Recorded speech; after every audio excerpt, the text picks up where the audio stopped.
क्या जामवंत जी आज भी जिंदा है? आखिर क्या है जामवंत जी की गुफा का असली रहस्य?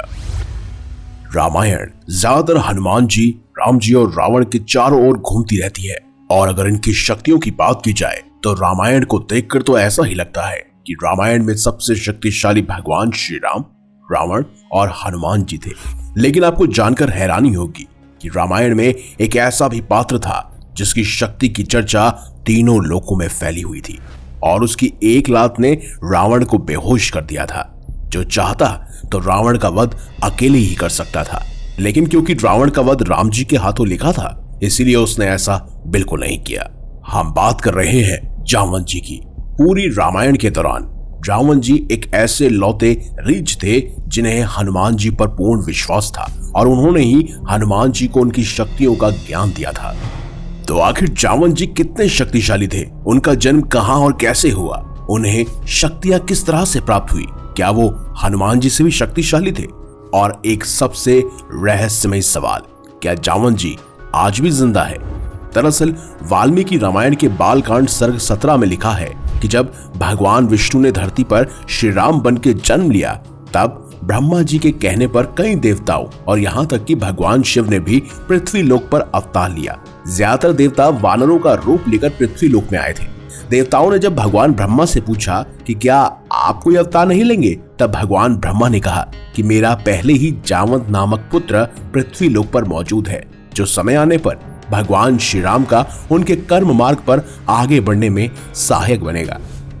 वहीं अगर भगवान जामवंत जी के जन्म की बात की जाए तो कहा जाता है कि उनका पृथ्वी लोक पर जन्म नहीं हुआ, बल्कि ब्रह्मदेव के डर और पसीने से वो उत्पन्न हुए थे। ये तब की बात है जब हमारे ब्रह्मांड का जन्म भी नहीं हुआ था, तथा शास्त्रों में लिखा है कि ब्रह्मांड की उत्पत्ति से पहले ब्रह्मदेव ने मधु और कैटम नाम के दो जीवों की उत्पत्ति की थी, जिन्होंने ब्रह्मदेव के ऊपर हमला करने की कोशिश की थी, और ये दोनों दानव काफी शक्तिशाली थे। जब इन्होंने ब्रह्मदेव को चुनौती दी तो ब्रह्मा जी के अंदर एक डर का भाव उत्पन्न हुआ और उनके माथे पर पसीना आ गया।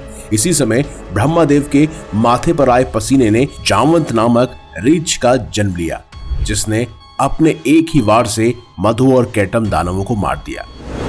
वहीं ब्रह्मांड पुराण में कहा जाता है कि भगवान ब्रह्मदेव के उबासी लेने से जामवंत जी प्रकट हुए थे। इन सब के बाद ब्रह्मदेव ने ब्रह्मांड की उत्पत्ति की, और इस तरह देखा जाए तो जामवंत जी की उम्र ब्रह्मांड से भी ज्यादा है। जामवंत जी का जन्म तब हुआ था जब ब्रह्मांड में समय की कोई उत्पत्ति ही नहीं हुई थी, इसीलिए उनकी उम्र का अंदाजा लगा पाना बेहद मुश्किल और नामुमकिन है। और इसीलिए हमारे कई सारे शास्त्रों में लिखा है कि ब्रह्मांड में केवल जामवंत जी ही एक ऐसे जीव थे जिन्होंने विष्णु भगवान के अवतारों को होते हुए अपनी आंखों से देखा, चाहे वो सतयुग हो या त्रेता युग या फिर द्वापर युग। हमेशा जामवंत ने पूरी दुनिया को बदलते हुए देखा। कहते हैं वैसे तो जामवंत जी अनंत काल तक जी सकते हैं और उनकी उम्र पर भी कोई भी प्रभाव नहीं होता, लेकिन कहा जाता है कि जब उनकी शक्तियां अपनी चरम सीमा पर थी, तब उन्हें मिले एक श्राप के कारण उनकी शक्तियां सीमित हो गई और उनकी वृद्ध अवस्था शुरू हो गई। वाल्मीकि रामायण के किष्किंधा कांड सर्ग 65 में लिखा है, जब जामवंत जी रामायण काल के दौरान महासागर को पार करने के लिए बड़े बड़े पराक्रमी वानरों का मनोबल बढ़ा रहे थे, तभी जामवंत जी कहते हैं, अभी मैं बूढ़ा हूँ, पर जब मैं जवान था तो मेरे अंदर इतनी शक्ति थी कि समुद्र तो क्या, मैं तीनों लोगों को छलांग मारकर पार कर सकता था। मेरी रफ्तार प्रकाश की गति से भी तेज थी। अब मैं बूढ़ा हो रहा हूँ, लेकिन श्री राम के इस कार्य को करना ही होगा। मैं नहीं तो कोई और इस कार्य को करेगा। और इस तरह उन्होंने हनुमान जी का सहारा लिया। जामवंत जी अपने पराक्रम की कथा को सुनाते हुए ये भी कहते हैं कि जवानी के समय मेरी शक्तियां इतनी ज्यादा थी कि जब विष्णु जी ने अपने विशाल वामन रूप से राजा बलि के यज्ञ में अपने पैरों से तीनों लोगों को नाप लिया था, उस समय मैंने भी अपनी तेज रफ्तार से भगवान विष्णु की परिक्रमा की थी। जामवंत जी अपनी युवावस्था में इतने शक्तिशाली थे कि केवल 3 क्षण में उन्होंने 9 लोकों की 18 बार यात्रा की थी। और आप इस बात से अंदाजा लगा सकते हैं कि आखिर जामवंत जी की रफ्तार कितनी तेज होगी। और उसी दौरान उन्हें एक श्राप भी मिला था। कहा जाता है उसी समय जामवंत जी अपनी तेज रफ्तार से यात्रा कर रहे थे, तब उनके पैर का नाखून जाकर महामेरु पर्वत पर लगा, जिसकी वजह से वहां पर तपस्या कर रहे ऋषि निकले। उन्होंने इसे अपना अपमान समझा और उन्होंने जामवंत जी को श्राप देते हुए कहा कि जिस शक्ति पर तुम्हें इतना ज्यादा घमंड है, तुम्हारी वह शक्ति अब धीमी होने लगेगी और तुम्हारी उम्र लगातार बढ़ने लगेगी। और उसके बाद से जामवंत की शक्तियां सीमित हो गई और उनकी उम्र बढ़ने लगी, लेकिन अभी भी उनकी शक्तियां काफी ज्यादा थीं। रामचरितमानस के लंका कांड में जामवंत जी के पराक्रम को दिखाते हुए बताया गया है कि जब रावण अपनी शक्तियों से वानर सेना पर प्रहार कर रहा था, तब जामवंत जी ने गुस्से में उछलते हुए रावण की छाती पर एक तेज लात मारी। भगवान जामवंत का यह प्रहार इतना ज्यादा शक्तिशाली था कि उसने महाबली रावण को कोसों दूर जाकर पटक दिया और रावण वहीं मूर्छित होकर गिर गया। इस दौरान जामवंत जी के पास मौका था कि वो चाहते तो रावण का वध कर सकते थे, लेकिन उन्होंने रावण को छोड़ दिया क्योंकि वो जानते थे कि रावण का वध केवल प्रभु श्री राम के हाथों लिखा है। ये तो रही रामायण की बात, लेकिन जामवंत जी का एक किस्सा हमें महाभारत काल में भी देखने को मिलता है, जब उन्होंने स्वयं भगवान श्री कृष्ण के साथ मुकाबला किया था। भागवत पुराण 10 अध्याय 86 में लिखा है कि भगवान सूर्यदेव ने श्री कृष्ण की पत्नी सत्यभामा के पिता सत्यजीत को एक खास मणि दी थी, जिसे उस समय में समयंतक मणि कहा जाता था, जिसे सत्यजीत ने अपने देवघर में रखा हुआ था। वहां से उनका भाई मणि पहनकर आखेट के लिए चला गया।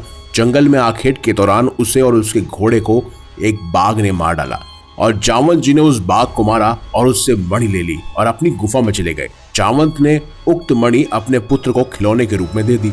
वहीं सत्यजीत ने भगवान श्री कृष्ण पर मणि चोरी का आरोप लगा दिया। तब भगवान श्री कृष्ण को जामवंत जी से मणि लेने के लिए युद्ध करना पड़ा। कहते हैं ये युद्ध लगातार 28 दिनों तक चला, जिसमें श्री कृष्ण ने जामवंत जी को काफी घायल कर दिया और हरा भी दिया। इसके बाद जामवंत जी ने भगवान श्री कृष्ण को आराध्य मान लिया और कहते हैं कि यह मुकाबला इतना भीषण था कि भगवान श्री कृष्ण को स्वयं भगवान श्री राम के अवतार में वापस आना पड़ा, जिसे देखकर स्वयं जामवंत जी को अपनी गलती पर एहसास हुआ और उन्होंने भगवान श्री राम यानी भगवान श्री कृष्ण से क्षमा मांगी। और इसके बाद उन्होंने भगवान श्री कृष्ण से निवेदन किया कि उनकी पुत्री जामवंती से वो विवाह करे। इसके बाद तो आप सब जानते हैं कि किस तरह से जामवंती और भगवान श्री कृष्ण को एक पुत्र की प्राप्ति हुई, जिसका नाम साम था, जो आगे चलकर यदुवंश का काल बना। सिर्फ यही नहीं दोस्तों, आज भी जामवंत जी की एक गुफा मौजूद है। कहा जाता है कि जामवंत जी ने मध्य प्रदेश के रतलाम जिले में जामथोन नामक नगरी बसाई थी। शोध के दौरान यहाँ पर एक गुफा मिली जो जामवंत जी का निवास स्थान माना जाता है। उत्तर प्रदेश के बरेली के पास जामगढ़ में भी एक प्राचीन गुफा मिली है। कहा जाता है कि यहाँ जामवंत जी हजारों वर्षों तक रहे थे। लेकिन सबसे खास और रहस्यमय बात, क्या जामवंत जी आज भी जिंदा है? तो कहा जाता है दोस्तों, ये जामवंत जी अजर अमर है। वो इस धरती पर तब से मौजूद है जब ब्रह्मांड का निर्माण भी नहीं हुआ था, जब समय कहीं रुका हुआ था, जब उसकी शुरुआत भी नहीं हुई थी।